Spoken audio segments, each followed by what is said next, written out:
गूंगी बहू अंधी सास। एक परिवार में 5 लोग थे। ओम प्रकाश, उनकी पत्नी सुमित्रा, बहू भावना, बेटा राहुल और एक थी उनकी बेटी प्रियंका। वैसे तो ओम प्रकाश और सुमित्रा के घर में सब कुछ ठीक ठाक था, लेकिन सुमित्रा की एक आदत थी। घर में कुछ भी गलत या सही हो तो वो किसी से कुछ नहीं कहती। और भावना स्वभाव की इतनी सीधी सादी थी कि अगर कोई उसके साथ गलत भी करता तो भी वो उसे कुछ नहीं कह पाती।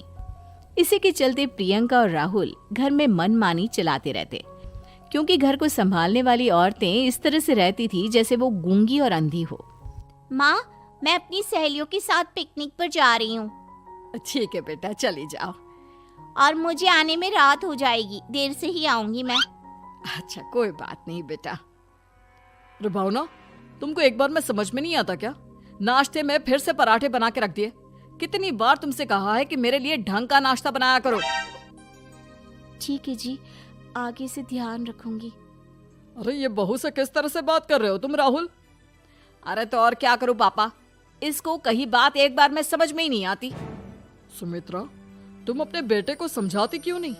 बहू से बात करने का ये क्या तरीका है? अरे जिसकी जैसी मर्जी आए करो, मुझे क्या। भावना बेटा, तुम भी तो कभी कुछ कहा करो। इस तरह क्यों सबकी बातें सुनती रहती हो? कोई बात नहीं पापा जी, सब ठीक है। रात को काफी देर तक प्रियंका घर नहीं आती और जब वापस लौट कर आती है तो एक लड़की के साथ बाइक पर बैठकर सुमित्रा और भावना दोनों ही प्रियंका को लड़की के साथ देख लेते हैं। आज तो जोर से डांट पड़ने वाली है, लेकिन मैं डर क्यों रही हूँ? माँ तो सब कुछ देखकर भी अंधी बनी रहती है।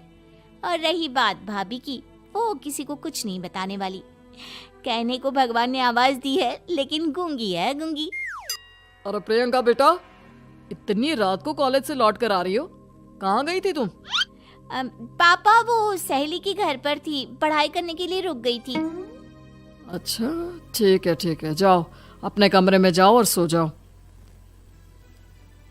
सुमित्रा ने अपनी बेटी को एक लड़की के साथ इतनी रात को आते देखकर भी उससे कुछ नहीं कहा और भावना ने भी इस बारे में किसी से कोई बात नहीं की। कुछ दिनों के बाद मामा जी का फोन आया था। उन्होंने प्रियंका के लिए कोई रिश्ता ढूंढा है। लड़के वाले उसे देखने आ रहे हैं। अरे मुझे नहीं करनी शादी वादी, किसी लड़की को बुलाने की कोई जरूरत नहीं है। ये तुम क्या कर रही हो प्रियंका बेटा? तुम्हारी शादी की उम्र हो चली है और तुम्हारे मामा जी ने बहुत अच्छा रिश्ता बताया है। पापा, अब जिद क्यों कर रहे हैं? और आप क्यों मेरी मर्जी के खिलाफ शादी कराना चाहते हैं? अरे माँ, इसको समझाइए ना। आपकी बेटी, आप तो बस चुपचाप सब कुछ होते हुए भी देखती रहती हैं। अरे तो क्या कहूँ, और मेरे कहने से क्या हो जाएगा? वैसे भी गलत क्या हो रहा है, सब कुछ सही तो है। भावना बहू, देखो तो प्रियंका हमारी बात नहीं समझेगी, लेकिन वो तुम्हारी हम उम्र है। क्या पता तुम्हारे कहने से उसे कुछ समझ में आ जाए। नहीं पापा जी, मेरे कहने से कुछ नहीं होगा। मैं प्रियंका को कैसे समझा सकती हूँ? वो ननद है मेरी, कहीं मेरी किसी बात का बुरा मान गई तो? सुमित्रा और भावना में से कोई भी प्रियंका को कुछ नहीं समझाता। इस बात से राहुल और ओम प्रकाश जी दोनों ही परेशान हो जाते हैं। और फिर जब लड़का प्रियंका को देखने के लिए आता है, मुझे आपकी बेटी बहुत पसंद है, मैं उसके साथ शादी करने के लिए तैयार हूँ। देखो, मुझे तुमसे शादी नहीं करनी, और ये बात जितनी जल्दी समझ में आ जाए अच्छा रहेगा। अरे तो फिर आप लोगों ने मुझे यहाँ बुलाया ही क्यों? माफ कर दो बेटा, वो हमारी बेटी जरा गुस्से में है, हम उसे समझाने की कोशिश करते हैं। हाँ, देखिए आप नाराज मत होइए, वो तो उसने बस ऐसे ही कह दिया होगा। अरे कोई ऐसे ही कुछ कहता है क्या? और ये आपकी पत्नी और माँ, ये दोनों इस तरह चुपचाप क्यों बैठे हैं, जैसे इस घर के मेंबर ही ना हो? आपके घर में सब कुछ ठीक तो है ना? अरे सब कुछ ठीक है बेटा। सुमित्रा, समझाओ ना अपनी बेटी को। अरे क्या समझाऊं, क्या होगा समझाने से? सब ठीक ही तो हो रहा है, गलत क्या हो रहा है? भावना, प्रियंका को अंदर लेकर जाओ और उससे समझाओ कि कितना अच्छा रिश्ता है। इतना अच्छा लड़का है, इस तरह से बिहेव ना करे। नहीं जी, मैं किसी से कुछ नहीं कह सकती जी। अरे अजीब परिवार है, मुझे तो यहाँ से निकलना पड़ेगा। इस तरह से तो आपकी बेटी की शादी किसी से नहीं हो सकती। जिसके घर की औरतें गूंगी और अंधी बनकर बैठ जाए, उस घर का कुछ नहीं हो सकता। ओम प्रकाश और राहुल सुमित्रा और भावना की हरकतों की वजह से बहुत परेशान हो जाते हैं। एक दिन वो दोनों आपस में बात करते हैं। पापा, समझ में नहीं आता कि भावना और माँ को कैसे समझाया जाए।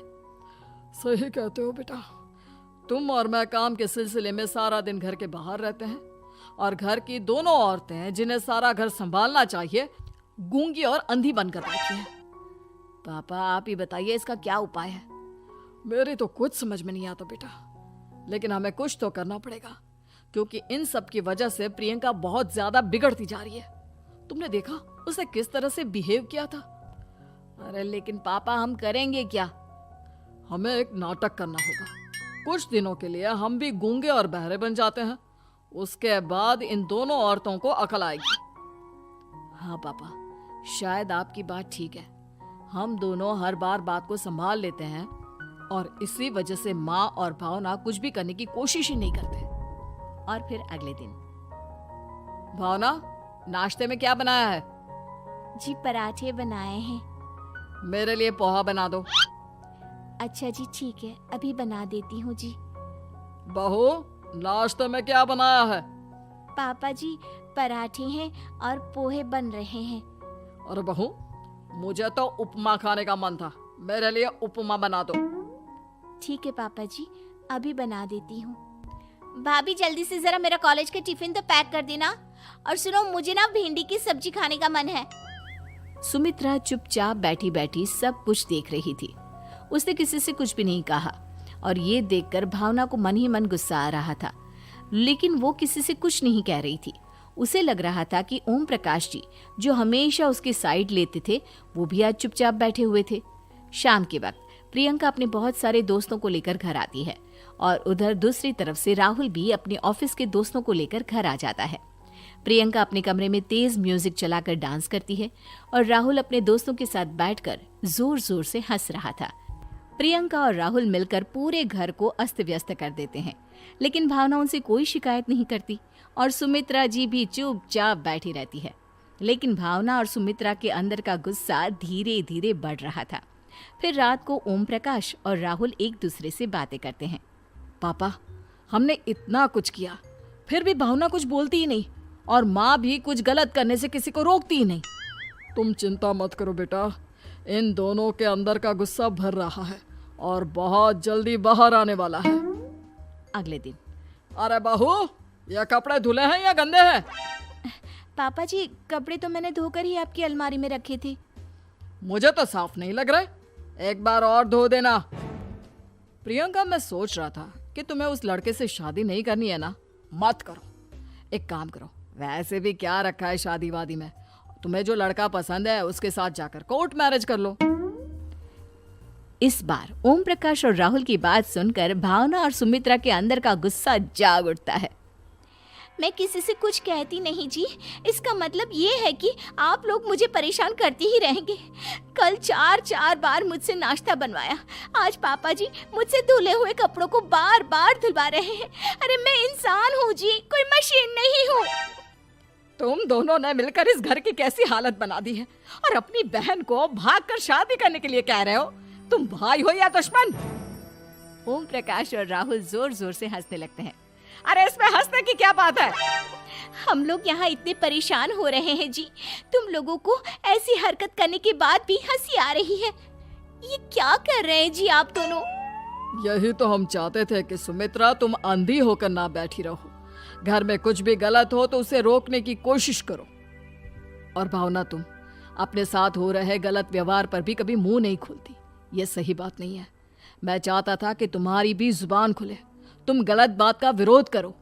गूंगी बहू और अंधी सास की ये जोड़ी इस घर में अब नहीं चलेगी।